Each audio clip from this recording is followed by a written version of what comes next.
আমাদের পশ্চিমবঙ্গের রাজধানী কলকাতা। এই এলাকাটিতে রয়েছে কলকাতা হাইকোর্ট, পশ্চিমবঙ্গের আমাদের বিধানসভা এবং রাজভবন রয়েছে।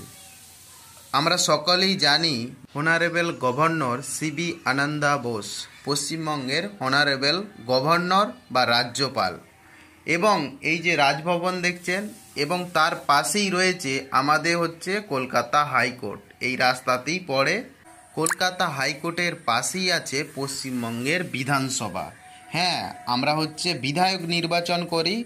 যখন ভোট আসে, বিভিন্ন দল থাকে, আমরা হচ্ছে বিধায়ককে নির্বাচিত করি। পশ্চিমবঙ্গের যে বিধায়ক 294টি আসনে আমরা হচ্ছে নির্বাচিত করি।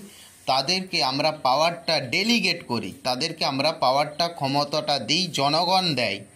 জনগণের অধিকার, জনগণের সমস্ত কিছু বিধানসভায় সেইগুলিকে তুলে ধরার জন্যে।